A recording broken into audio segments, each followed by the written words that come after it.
അച്ഛൻ പ്രിയപ്പെട്ട പുത്രനെയും ഒരു പൊന്നോമന പുത്രൻ അവൻ്റെ അച്ഛനെയും കാത്തിരിക്കാൻ തുടങ്ങിയിട്ട് 19 100 മുകളിലാണ് മണിക്കൂറുകൾ. 5 നാൾ മുന്നേ പൊളിഞ്ഞു വീണ ഒരു മലക്കടിയിൽ എൻ്റെ പ്രിയപ്പെട്ട മകൻ ജീവനോടെ ഉണ്ടോ എന്ന് പോലും അറിയില്ലല്ലോ ദൈവമേ എന്നൊരു പെറ്റ വയർ ആശങ്കപ്പെടുന്നെങ്കിൽ, ആ സംവിധാനത്തിൽ ഞങ്ങൾക്ക് വിശ്വാസനഷ്ടമാണ് എന്നൊരു കുടുംബം പറയുന്നുവെങ്കിൽ അത് പ്രത്യാശാനഷ്ടത്തിൻ്റെ നിരാശക്കുഴിയാണ്. ശരിയാണ്, ആ മാരക ദൃശ്യങ്ങൾ ഗംഗാവലി പുഴയോരത്തൊരു മാമലയുടെ ഭാഗമൊന്നാകെ ചെത്തി വീണ പോലെ ടൺ കണക്കിനാണ്. മണ്ണ് നീക്കി രക്ഷാപ്രവർത്തനം ദുഷ്കരമാണെന്ന് അറിയാമെങ്കിലും ആദ്യത്തെ 48 മണിക്കൂറുകളിൽ ആ സംവിധാനം കാണിച്ച അങ്ങേയറ്റത്തെ അനാസ്ഥ പ്രാർത്ഥനയുടെ ഈ മണിക്കൂറുകളിലും പറയാതെ പോകുന്നത് എങ്ങനെയാണ്?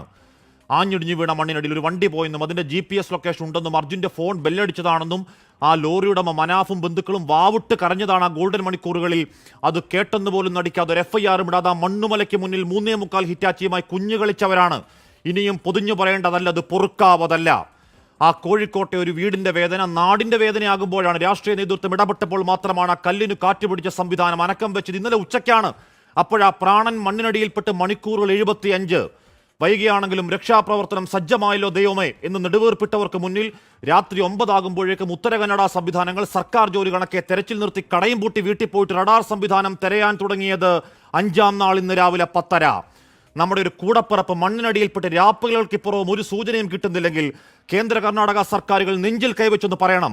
ആ ഗംഗാവലി പുഴയോരത്ത് കാണാമറയത്ത് പ്രാണപ്രതീക്ഷയിൽ പാവം പിടിച്ച അർജുൻ അല്ലായിരുന്നുവെങ്കിൽ, ഏതെങ്കിലും ഒരു മന്ത്രിപുത്രനോ അവൻ്റെ ആഡംബരക്കാരോ ആയിരുന്നെങ്കിൽ സംവിധാനങ്ങളെ ഇതാകുമായിരുന്നോ നിങ്ങളുടെ നിലപാട്?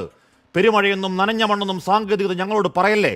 പെട്ടിമുടിയും പുത്തുമലയും കണ്ടവരാണ്, കവളപ്പാറയും കൂട്ടിക്കലും കണ്ടവരാണ്, മഹാപ്രളയം കണ്ടവരാണ്, ജീവൻ പണയം വെച്ചും പ്രാണൻ കാത്തവരാണ്. കഴിയുന്നില്ലെങ്കിൽ മാറി നിൽക്ക്, ഞങ്ങൾക്കറിയാം ഞങ്ങളുടെ കൂടപ്പിറപ്പിന്റെ പ്രാണൻ കാക്കാൻ. അത് ബഹുമാനക്കുറവല്ല സാറുമാരെ, സങ്കടത്തിൽ പറയുന്നതാണ്. ചെറിയ പ്രായത്തിൽ പെയിന്റ് പണിയിൽ തുടങ്ങി അച്ഛൻ്റെ പ്രാരാബ്ദം ഏറ്റെടുത്തവനാണ്. സഹോദരനെ പഠിപ്പിച്ച് ബാങ്ക് ജോലി വാങ്ങിക്കൊടുത്തവനാണ്. സഹോദരിമാരെ പഠിപ്പിച്ചവനാണ്. വീടിന്റെ നട്ടെല്ലാണ്. ഏതു മണ്ണാഴത്തിലാണെങ്കിലും അമ്മയും നാടും കാത്തിരിപ്പാണ്. അർജുനെ തീയിൽ കുരുത്തവനെ കരുത്തോടെ കയറിവാ.